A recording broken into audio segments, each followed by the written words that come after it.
Shalom bien-aimés, alors que nous bouclons partiellement cette étude sur la miséricorde de Dieu, je nous invite à examiner ce verset fondamental de l'obtention de la miséricorde de Dieu. C'est Hébreux 4, le verset 16.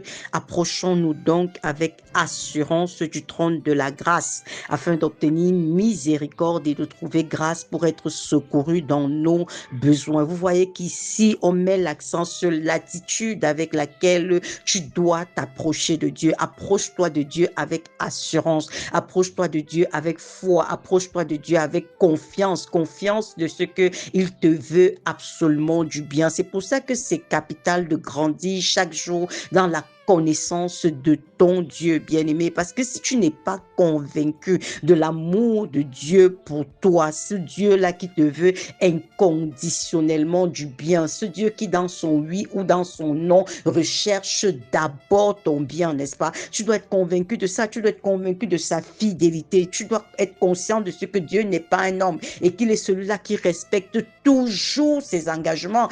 Il dit dans sa parole qu'il n'est pas un homme pour mentir, encore moins le Fils de l'homme pour se repentir. Ce qu'il dit ne l'accomplira-t-il pas? Parce que très souvent, nous voyons Dieu du point de vue de l'homme. On a le sentiment que Dieu, c'est un homme. Et par conséquent, on se dit qu'il est sujet aux faiblesses des hommes. Ça veut dire, il peut te dire oui aujourd'hui et après changer de bouche parce que soit il est incapable d'accomplir ses promesses, soit il a oublié. Non, Dieu n'est pas un homme. Dieu est juste bien-aimé. Il n'y a plus de condamnation pour toi qui est en Jésus-Christ. Tu dois avoir cette assurance et ne pas laisser la culpabilité te détruire en te demandant tout le temps est-ce que je suis digne même de recevoir ce que je suis en train d'aller demander. Non, ce n'est pas toi que Dieu regarde. Dieu regarde la confiance que tu as placée en son Fils, au sacrifice de son Fils Jésus-Christ à la croix. C'est à ça que Dieu regarde. Est-ce que ta confiance dans cet acte de sa mort et sa résurrection à la croix est totale? Si oui, tu as le quitus, n'est-ce pas, pour retrouver faveur aux yeux de Dieu. Tu dois être convaincu de ce que ce Dieu-là t'a pardonné, tes péchés passés,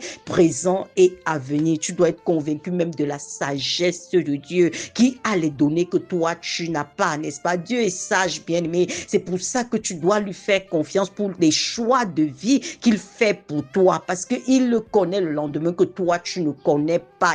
Il connaît tous les aléas dont toi, tu n'es même pas conscient. Par conséquent, lorsqu'il te donne une instruction, c'est parce qu'il a une vue globale, totale de ta situation et tu dois pouvoir lui faire confiance. C'est de ça que nous parlons lorsque nous parlons de la miséricorde de Dieu. La connaissance que tu as de ton Dieu va te donner de pouvoir être pleinement, tu vois, pleinement qualifié pour recevoir sa miséricorde. Parce que très souvent, c'est notre état de cœur, c'est nos pensées qui sont des forteresses qui nous bloquent, n'est-ce pas, qui nous ferment l'accès à sa miséricorde. Ce n'est jamais Dieu le problème. Tu dois être convaincu dans tes rapports avec le Seigneur que Dieu ne sera jamais le problème. Donc, chaque fois qu'il y a quelque chose qui coince, chaque fois que tu as le sentiment qu'il y a un blocage, tourne-toi et demande-toi qu'est-ce que je n'ai pas compris, qu'est-ce que je n'ai pas saisi de la personne de Dieu, du système. Comment est-ce que ça fonctionne? Est-ce que j'ai suffisamment compris comment est-ce que ça fonctionne dans le royaume de Dieu? Ça, ce sont les vraies questions. Le psalmiste pouvait dire dans le psaume 116,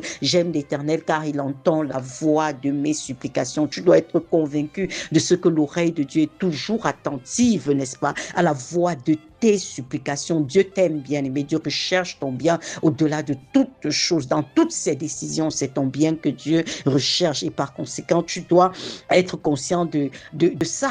Parce que si tu n'es pas conscient de ça, automatiquement, tu n'auras pas la bonne attitude. Ce qui va se passer dans ton cœur, ce sera le doute, ce sera l'incrédulité, ce sera est-ce que je suis suffisamment digne? Est-ce que je suis même qualifié? Ainsi de suite, tu vas te poser toutes sortes de questions, n'est-ce pas? Le regard de l'Éternel parcourt la terre pour soutenir ceux dont les cœurs sont tout entiers à lui. Pendant que tu es dans cette situation, est-ce que tu es conscient du regard de Dieu qui est là pour te soutenir, pour te qualifier et non pour te disqualifier? Le regard de Dieu parcourt la terre et il te tend la main chaque fois qu'il permet que tu sois à l'écoute de sa parole pour être enseigné, pour grandir dans ses voies, pour grandir dans la compréhension compréhension de qui il est, c'est simplement parce qu'il veut te faire du bien. C'est parce qu'il veut te sortir de cette situation. Regarde, souviens-toi du gouffre encore dans lequel Jonas était, mais Dieu, lui, a tendu la main et Jonas a saisi la main tendue de Dieu en s'humiliant, en reconnaissant ses manquements et en acceptant effectivement qu'il n'avait pas été dans la bonne voie. Et c'est ce que le Seigneur t'invite à faire encore ce matin,